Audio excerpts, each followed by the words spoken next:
Welcome to the Hey Docs podcast with your host, Jill Allen. Today, we're diving into what it really takes to grow a thriving ortho practice through smart, modern marketing with savvy Laura Stani from Bytes. From brand presence to reviews, SEO, and emerging trends like video and AI-driven search, we're covering the strategies growth-focused practices are using right now to stand out. Whether you're a startup or an established office ready to level up, this episode is packed with real talk and real strategy. Let's get started. This episode was brought to you by Gray Finch.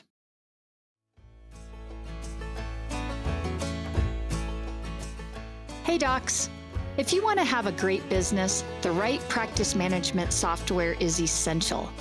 But some can be slow, outdated, and lacking good support. That's why I recommend Gray Finch to all orthodontists. It's the fastest, most reliable, and most secure platform to grow your business and improve your efficiency. It's completely web-based, so you can run your entire practice anywhere and from any device with no servers, no downloads, or hidden fees. They even have the most helpful and responsive support team around. Right now, Gray Finch is giving a $500 discount to our listeners. Visit grayfinch.com/Jill Allen to learn more and see why it's one of the fastest growing providers in America.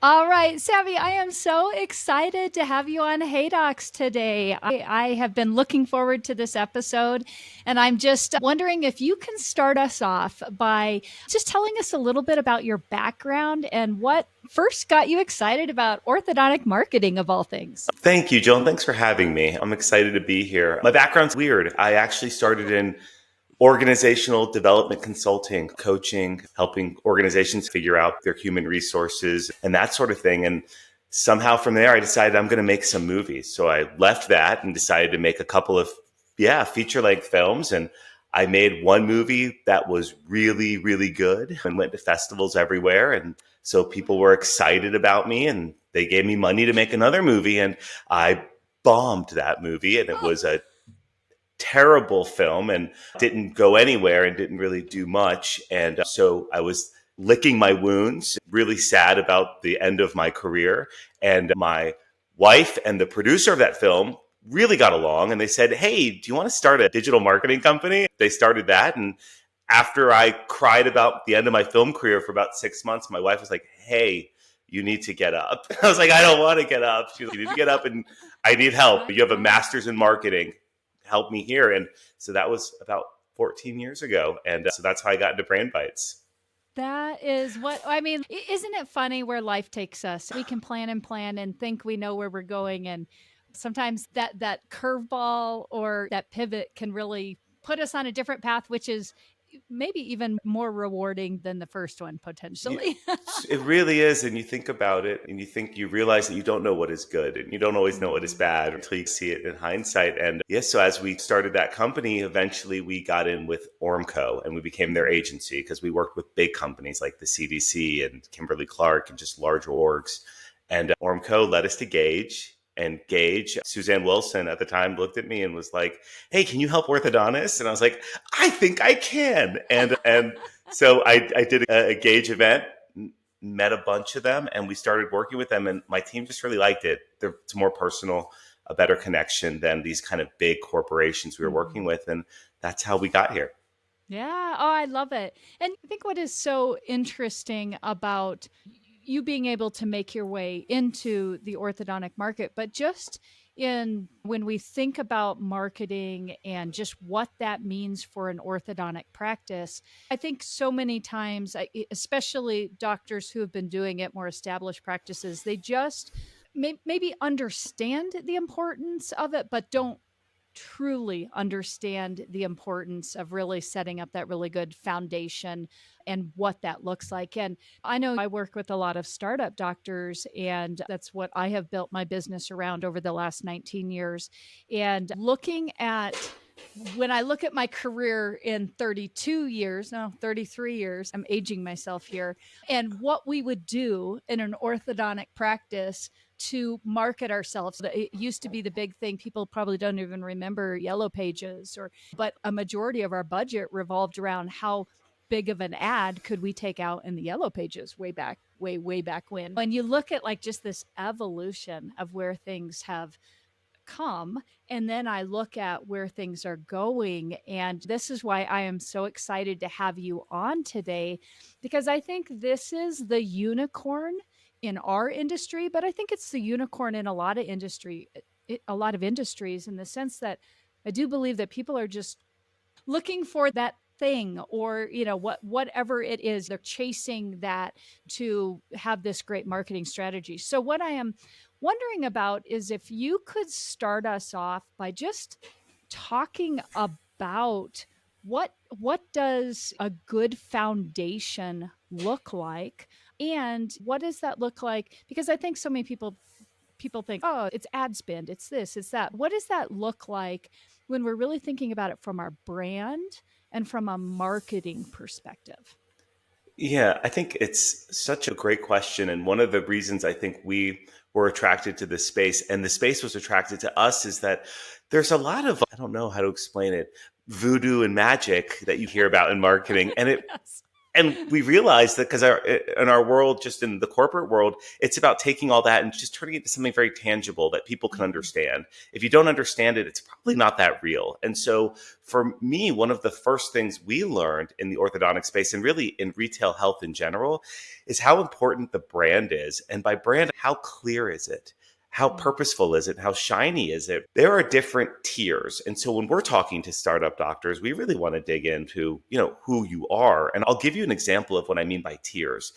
There's people with no brand. Let's just take them out of the equation. Tier one, a good brand is going to be a clear, shiny, pretty logo. It's going to be aspirational messaging, big smiles, Reno, or smiles are confidence, right? And it's going to be crisp imagery. It's that sort of thing, right? That's the first level, and that's really good. Better than that, we call it being personality forward. If your Mm. doctor is fun, if your doctor is a nerd, if your doctor is really family oriented, leaning into who they really are and letting it permeate the culture, but also permeate all of the materials. That second tier becomes more powerful, it becomes more relatable. It's a lot of testimonials. It's a lot of don't take it from me marketing, take it from the people around me marketing. Yes. That's that second level. And you'll see that successful practices that they'll find their ways through those levels. And you can't always jump into tier two because you have to figure out who you are in your heart. It can't be inauthentic. And then there's this tier three, Jill, which is the deep and memorable differentiation, right? You have those practices that have a treatment philosophy that's so clear, it's so Mhm. powerful. They're deeply connected to their communities. They're incredibly creative. Doctors with that really talk about how much they love their kind of elements of the smile they care about, their incisor display, their gum display. You have doctors that talk like plastic surgeons. They're like, hey, I'm here to create aesthetic beauty. Whatever that deeper one is, and that usually comes with some experience, Yep. that's the most powerful. And as the internet's moving into experience and expertise being the driver of things, the people that have that deep, memorable differentiation, they're the ones that are not just getting their referrals, people are finding them and seeking them out because they have that differentiation. Yeah. I love what you said about thinking of it in tiers, because I believe it really is that. And having watched startups, especially doctors move through that, even myself being a business owner 19 years ago, I'm a very different business owner. I have a very different vision than what I did when I first got started. And I think that it is encouraging to hear, and I hope any of the listeners out there who are getting started on this journey, I think it's also encouraging to hear that you don't start on level three necessarily. And what I have seen in working with doctors and watching them as they move from year one to year three to year five to year eight is that year eight doc, if they've been really paying attention to what they're doing, are so dialed in. They have really figured out what that, I almost hate to use the word, but what that office culture, what that office vision truly means. And they are hiring for the vision. They're working their practice around what that looks like. And so from a marketing standpoint, I think I just like hearing that you don't have to start, and it probably would not be authentic if you think that you're going to start at a level 3 when you're a brand new getting started and you're just trying to figure out, like, how do I even do this Yeah. practice? Yeah. My brand is survival. Like that's who I am right now. And I think you nailed it. And I think that's such a key component of authenticity. And authenticity is such a key component of having a strong brand, because if it's not authentic, it's not going to permeate that practice, and you're going to have a disconnect. And it's not going to really permeate your marketing. You're going to explain who you are, and then people are going to get there, and it's going to be that disconnect. And that disconnect is bad. It's bad for that experience. So Yeah. be you and grow and figure it out over Yeah. time. So I want to pick your brain just to maybe set some of our listeners' mind at ease a little bit. So let's say we've got a lot of people who are maybe in that level 1. Can you give us a roadmap to how I know I talked about it a little bit, but like how you see it? Do you usually say, hey, you get up, you get that level 1 going, and you come back and refine that as Yeah. you like, do you get what I'm saying there? Yeah, And absolutely. give us like how somebody knows, am I ready for that next level? Because I think so many times people think it's pick it and stick it. I came up with Yeah. my brand, I came up with my logo, my colors, my website, now I'm done. And you and I both Yeah. know it's not that. Yeah, I love the way you're asking that, because I think it's got to be tangible, right? I think level 1 is just look good. I think level 1 is done by on the visual side, it's done by a good designer. It's the basics. It's your colors. It's your tagline. It's your aspiration. And it typically is aspirational. It's about, why did you get into this in the first place? I got into it in the first place because I wanted to make beautiful smiles. Or I grew up with this. So it's in my heart. Whatever that is, it's really aspirational. And it should be simple. It should just be good design, clear messaging, make it really easy, because you're still going to you're going to win against people, and often, unfortunately, older docs that don't want to look at their marketing at all. Yeah. You're going to start winning against people who don't have any of that. So that's great. You're already ahead of the game. Yeah. I think that tier 1 is something that you're going to just simply build, right, with a simple team. But tier 2 is going to be more about, hey, who are you? And it starts to come out of you. Your personality starts to come out, and you start to hear from other people who you are. You start to look at why people love you. You start to figure that out. And when you figure that out, it's naturally going to get infused into the brand. If you're a fun doctor, you cannot help it. And the staff around you is going to tell you, hey, can we go from these aspirational pictures to actual staff photos? Can we go from a place of, can we show people how fun we are, or show people how techie we are? And as you get into your own practice, you'll figure that piece out. And when it comes out, you are going to win even more, because when people can look at you and say, oh, it's the fun doc, or, oh, it's the doc that creates this perfect aesthetic, whatever that is, when people can say it in a sentence to their friends, to their referrals, all of a sudden your brand has its own legs. Yeah. Oh, I love that. And I think that you just saying that probably gave a lot of hope to a lot of docs out there, because it does feel like, am I doing this? I'm not compared to this existing practice or established practice. I'm not comparing out, but I love what you said. I think of, we just need that first online date, right? We just Yeah. need somebody to be like, oh, I like what I'm seeing here. I'm going to click on it. Swipe. I don't know. Yeah. I'm going to swipe right. Yeah. I don't know if it's swipe right or swipe left. Me but neither. One of the two. We just want them to swipe and be like, oh, yeah, that's who I want to connect with. And I think that leads me into my next question. And that's online reviews. Because I think as you are in this level 1, you are really working on building what I call, when I talk to my doctors, like your brand reputation, right? We're putting it out there, and we're getting social proofing. And social proofing, in my opinion, comes from those online reviews. And I'm wondering if you can talk about that from a marketing standpoint, and just how important those 5-star reviews are, beyond just the reputation management that I just talked about, but how that plays into marketing strategy. Yeah. This, I think, even goes back to what we talked about before. Like, how do you take the voodoo out of it? I cannot tell you how important it is and how free it is. You don't need an agency. Yes. You don't need an agency to help you get 5-star reviews. You can do it yourself. And I want to share with you because people talk about the importance of reviews, but if they understand it a little bit more like authentically, what happens is they start to connect to it. I want you to imagine what you're really trying to do is if your practice is here, you want to have more 5-star reviews than the practices around you. We did a study of all of our practices. This was a few years ago because we found that some of them came on and did really well, and some of them came on and did okay, and some of them came on and did below what we were expecting. So we're like, why? We did an analysis of different factors. One of the things we found was that the most successful practices were the ones that were what we call review dominant, had over 100 5-star reviews more than the people around them. It was so like obvious the correlation between this that we realized that these reviews were incredibly impactful. And I want to express literally how it happens, right? You get a referral. Your practice you get referred to has 25 5-star reviews. Today's consumer does not just stop there. They now need to see what else is out there. And if you are next to you or around you have a practice with 400 5-star reviews, you've created doubt in your user's mind.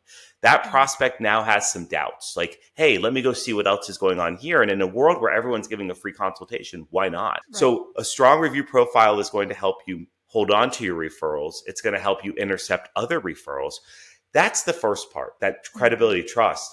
The second part is usually blows people away. It's a major ranking factor for Google. So when we're thinking about Google's job is to send people to the best place for their search. Yep. Hundreds of 5-star reviews mean that you're going to be the best place. One other factor is that every one of those reviews is content written about you. And as we move into a world of EEAT, experience, expertise, authority, trust, the people winning the searches are the ones that have that trust. Google's reading all those reviews. And when you think about making searches even in ChatGPT, right? Looking for the best orthodontist in Reno for a kid with ADHD, right? What are they reading? They're reviewing what's online. They read a review that said, my kid did really well with this doctor. So those reviews are a major source of free content for you. It's beyond important. And when I talk to new docs, I'm like, you don't need to spend a bunch on marketing. What you do need to do is make sure your staff and you feel motivated to give a 5-star experience and that nobody here is too shy to ask for that review. Yeah. That's going to fuel you.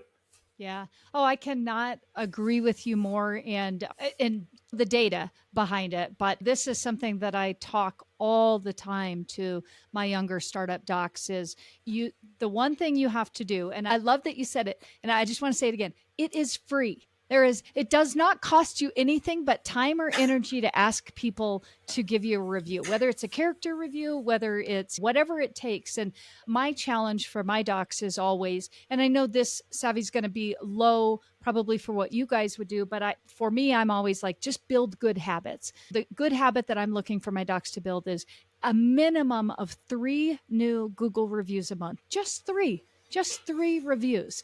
And the reason I like that, and I wonder what you think about this is, I feel not only do people read reviews, but they also look at relevance. I know as a consumer, if I go in and I'm looking at a product or whatnot, I don't want to see all of the ones that just talk great about it. I want to see when the most recent review was, because if they've got 100 reviews, but they were 4 years ago, I, as a consumer, just personally, I'm like, what's going on here? Like, how come they haven't had, where at least if we're consistent with relevant, current, I should say maybe current is a better word, current reviews, even though it's like a slow train chugging up the hill, we're still moving towards that goal of 100. And then I would say you can't stop there, though. This has to be like drinking water. You got to do it every day. You got to have your minimum for the month to keep you relevant. And I love what you said. The algorithms are picking up on it. And the way we do marketing now is very different than even 5 years ago. I think you nailed it. I like that you called it a muscle, because I believe that a lot of doctors don't get those reviews because they have a hard time putting themselves out there. They have a hard time asking for it. And I think it is. And once you get a few a month and you start to feel it and feel how doable it is, not only will you get more reviews, but the practice starts to align around the customer experience. And all of a sudden, you have a more powerful customer experience focused place. And it's funny, in that same study that I was telling you about, we looked at all of these really successful practices And we just took all their reviews and took them through AI. And I said, hey, what are the common themes about practices that have these review dominant profiles? What are people saying about them? The top most common agreed thing across those reviews was how well the staff treated them. It wasn't even about the Interesting. it wasn't even necessary. Number two was doctor and efficacy, but number one was that the staff was warm and treated them a certain way. And all of a sudden, when you see that, you realize you're part of something big here. You're part of an Mhm. experience, and everybody gets aligned on that. So I thought that was Yeah. really cool. Yeah, I love that. That's great. And now, a word from the sponsors who make this podcast possible.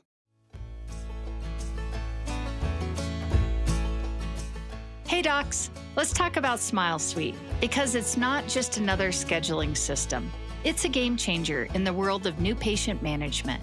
And as a proud Smile Suite partner, I've witnessed the incredible impact it has on practices of all sizes. Smile Suite means your new patient calls and web leads are expertly handled 7 days a week, even during nights and weekends. And they offer top-notch customizable presentation software and seamless post-consultation follow-up. It's like having a secret weapon for your practice's success. Curious? Dive into the revolution at GetSmileSuite.com. And don't forget to mention Hey Docs to unlock some extra goodies. Elevate your practice with Smile Suite because every smile deserves a suite of excellence.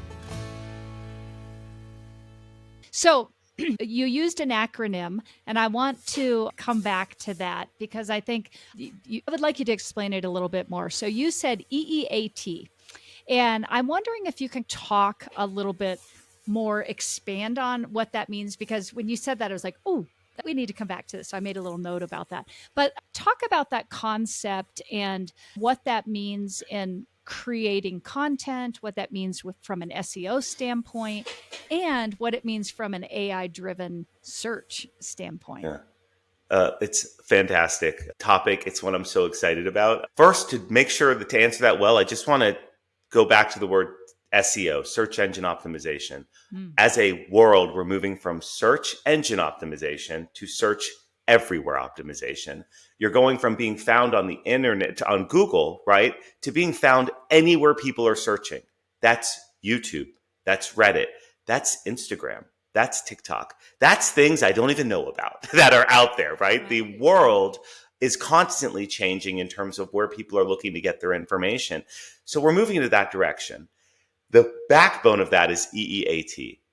The internet rewards experience, expertise, authority, and trust. So when you think about experience, that can be a treatment philosophy, right? How you feel about incisor display or smile width or whatever you're passionate about. It can be before and afters, right? This is what I've done for this person. It can be, if you want to think about expertise, right? That can be your degrees, your board certifications, any kind of special affiliations you have. What are you doing in that world, right? So that's expertise, right? Authority is, to what extent are you participating in these conversations? Whether you're teaching classes, whether you're writing blog content, how are you participating in the big discussions and conversations in your industry? And then trust is the extent to which people can trust you. That's testimonials. That's reviews. That can be cost transparency. Anything that says I am the source for the best information here. And again, you're not competing against orthodontists around the world. You're competing against the 6 around you, and most likely they're not doing this. As you think about what you're putting out into the world, that's the backbone of being found on Google. And as you think about AI search, right? When I looked up best orthodontic consultant for new and emerging practices, you popped up. Why did you pop up? Because you have created EEAT content. You don't even, and the best practices don't even know they're doing it. But a lot of those practices have it in them. There's so much they have to say about the world, and they just don't. And when you don't put that out there, you miss out on an incredible number of opportunities to actually be found when people are looking to solve their problem. Yeah, I love that. And it is so interesting. Again, I hate to keep saying the way we have done it in the past, but this is what it's about, right? We have to always be forward thinking and looking at where things are going, or we just get, passed up. And I love the idea of thinking about it in that way. So everything that you're putting out, everything that you're doing, you're coming at it with that lens, where our old lens used to be like, make sure you have the word orthodontic in everything that you say, or make sure you have the word brace. And not that we still may not need that to a certain component of some of the marketing that we're doing. But I love the idea of really thinking about this is where we're going and are setting that baseline for the experience, the authority, the trust in what you're doing. And as you said, it's just about your immediate competition, not necessarily about, am I the best in the world or am I the best in the state of Colorado or whatnot? Yeah. Yeah. And for us, we really believe it also comes in like tiers, right? You have to win on Google. It's really important. But then you want to also, if you have that capacity, you want to start to expand and really try to be all over the internet. Yeah, it's really fun. And if you go back to that idea of best orthodontist in Reno with ADHD, right? They pulled that from a lot of places, right? Because the searches are changing with AI search.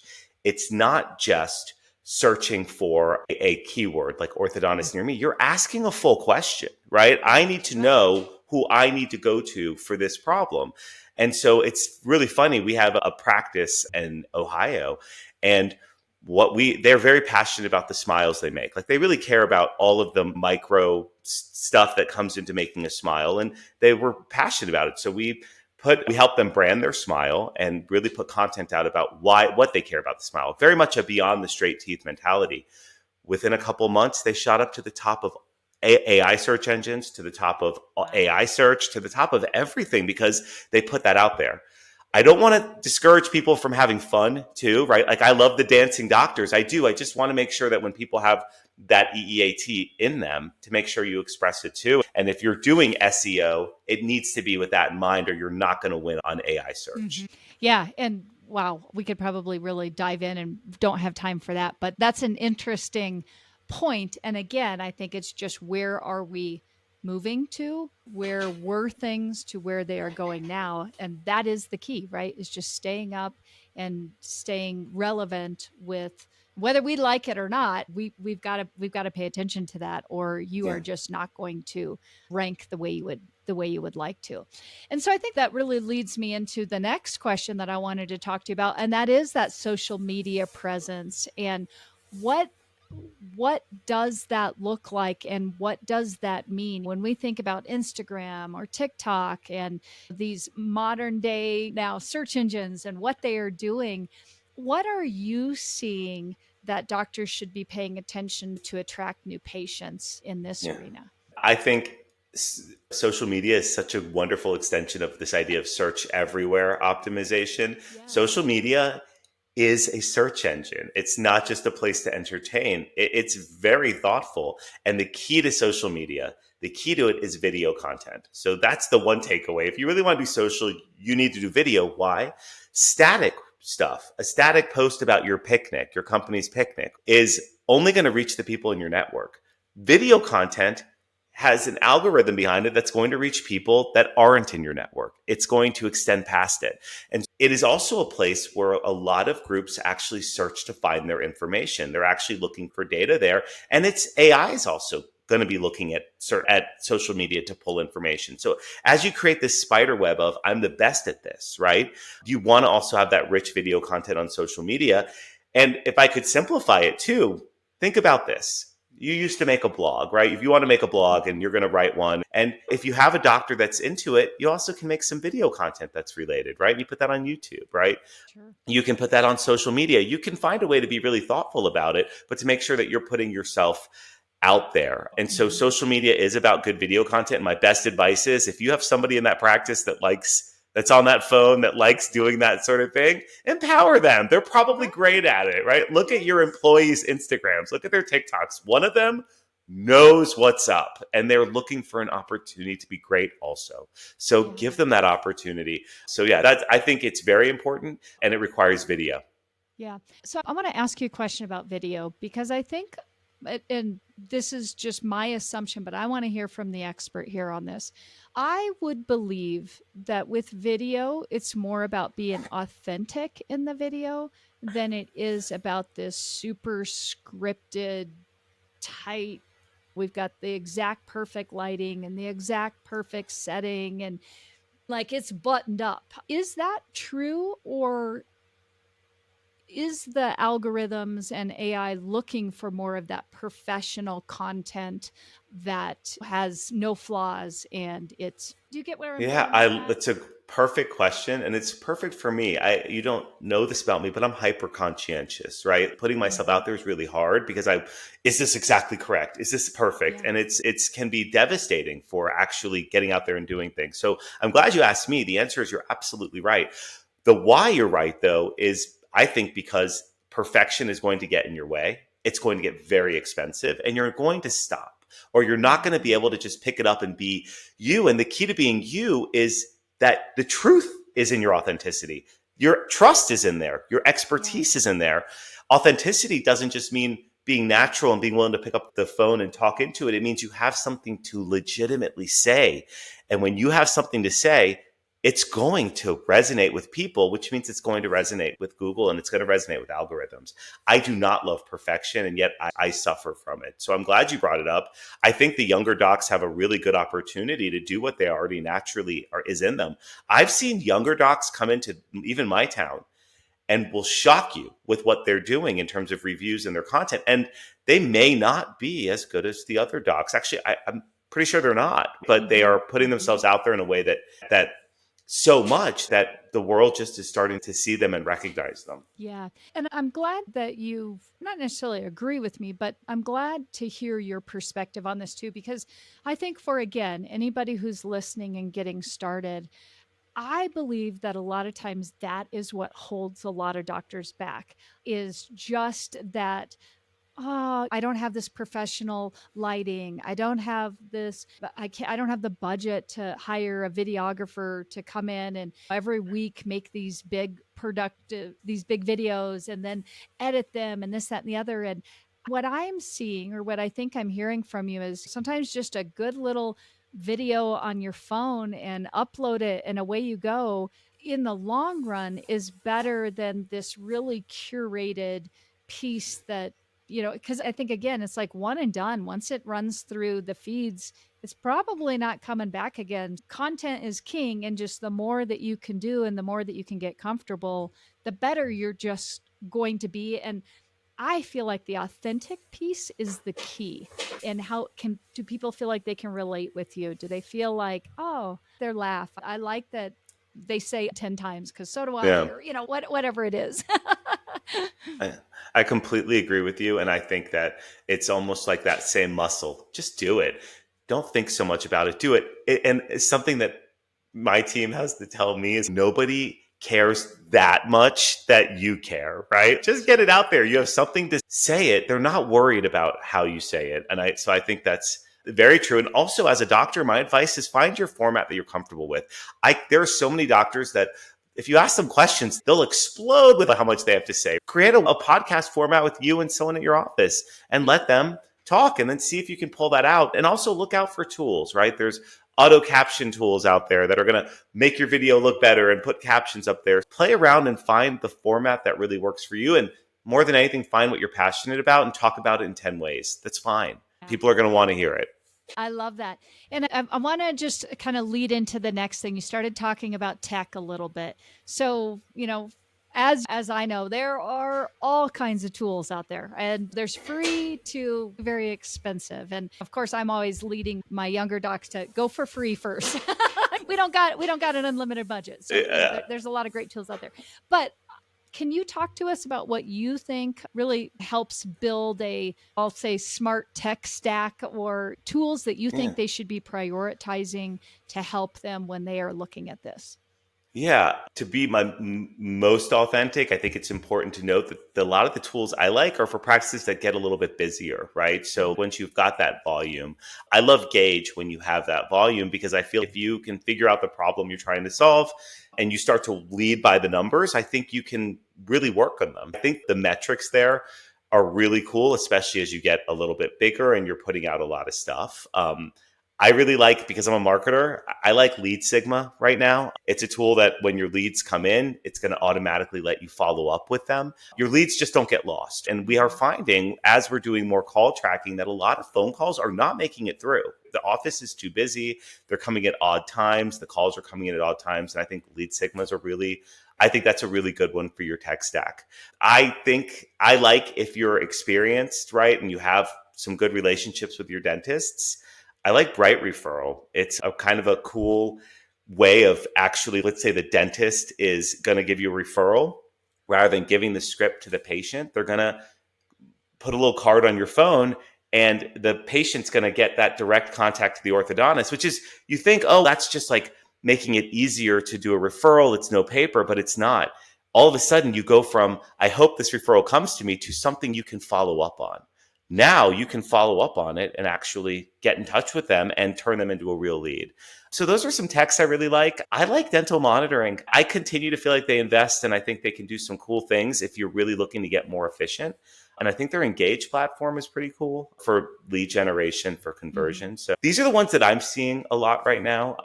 Those are ones that I'm into and that I get excited about, because for the most part, I think they're things that relate to me and marketing and like knowing what we're trying to do to get more patients in the door. Sure. Any techs that you're hot on, Jill?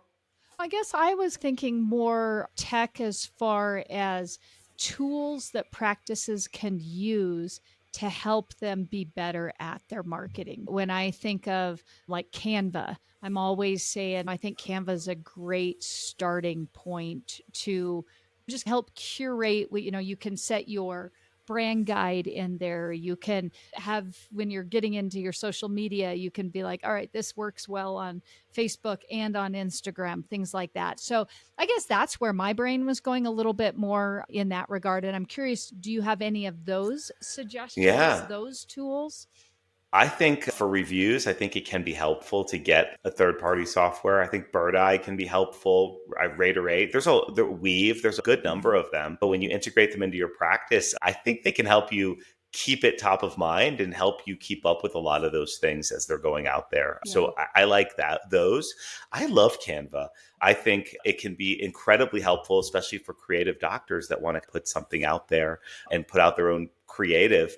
But for me, I think more doctors should spend time with their own Google Analytics. I think you should understand where those people are, how they're getting to your site. Yes. I like that. I think it's important. And I think for me, I think sometimes doctors can be like, it's marketing and it's technology. Like, I can't do that. And it's like, you really can. I think doctors should spend more time with the reports that they're getting, right? Whether it's from their own team on their marketing or their agency, right? Yes. Do you understand it? Does it make sense to you?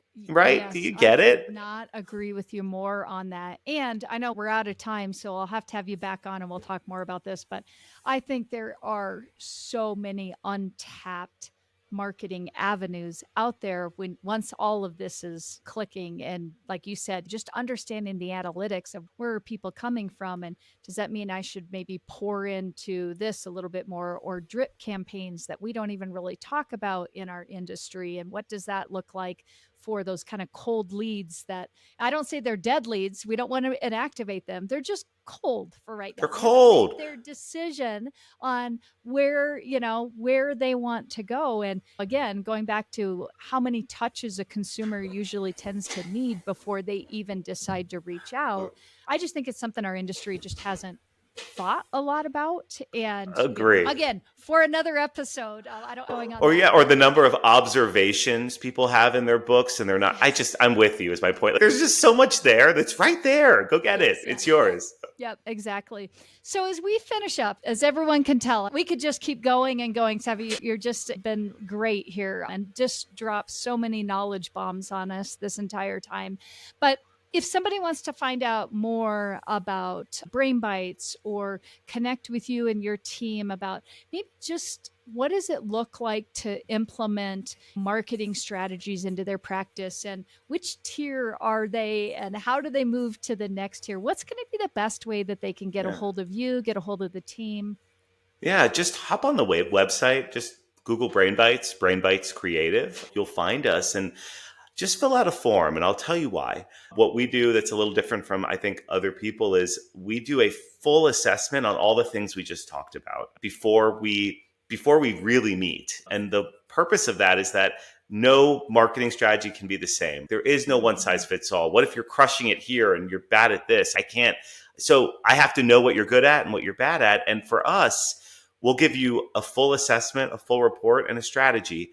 And there's no strings attached. We have no expectations of anyone working with us. We do this for everyone we meet, everywhere, in every vertical. But the idea is that if we can empower you and give you great information, you might want to work with us, but you might be able to implement it in-house because you're able to do it, right? It's not rocket science. So for us, you'll get more out of that. It won't be a combo about the weather. It'll literally be, here's what I'm seeing, and you'll be able to do something with it. And it's helpful. It's meaningful. Yeah, that's great. All righty. This has been just an absolute pleasure having you on. And I definitely want to have you back because I think we could fill up a whole nother hour on some other good topics. But if you've been listening to Hey Docs, I like to finish up Hey Docs with a little speed round. So are you ready for the speed round challenge? I am. Let's do it. Okay, here we go. What is one business trend you think more people should be paying attention to? Search everywhere optimization. Moving from having a solid search engine optimization is very important and beginning to think about how we're going to spread that across. That's what we're thinking about. That's what I'd put out there. Yep. Okay, great. What is, I don't know, the most unexpected lesson you've learned so far in your career? If you're not growing, you're eventually shrinking. And if you truly want to give your staff what they want, which is the American dream, you are, as a business owner, responsible to keep growing so that you can give them what they want. And eventually, if you're not focused on growth, you start to go in the other direction. For me, my experience. Yeah, love that. All right. If you could give your younger self one piece of career advice, what would it be? Everything's going to be okay. You do not know what's good and you don't know what's bad. Just have a little bit of trust and you're going to be okay. Yes. All right. And then to finish us up, if you had unlimited resources, what's one big idea you'd bring to life? This one's selfish. I would probably go back eventually, and I probably will, and make one more movie. My kid seems to be into it too. He's got a lot of love for this kind of world. And so I'd probably make one more movie just with him because it was such a fun time in my life. And I like that camaraderie, that team spirit. And we have it at Brain Bytes, which is nice, but I'd make one more movie with my kid. Oh, you do it. You can do it. I had a dream to make it. I'm in my 50s now, and to be able to ride a motorcycle with my grandson and my 5-year-old grandson. I got to do that this summer with him. So you can do it. Make the movie. You ride motorcycles? I do off-road motorcycling, and it was pretty exciting to be able to be like, I made it in. Did it. Jill, your cool points just through the roof. I've never been on a motorcycle. That's amazing. Oh, maybe sometime if you come out to Colorado, I'll take you camping and we'll go for a ride. Yeah. Ride around the trail or something. Yeah, I would love it. I'm in. Yeah, it has been an absolute pleasure. Thank you so much for being on Hey Docs, and I look forward to our next time. Thank you. Thank you, Jill. Bye.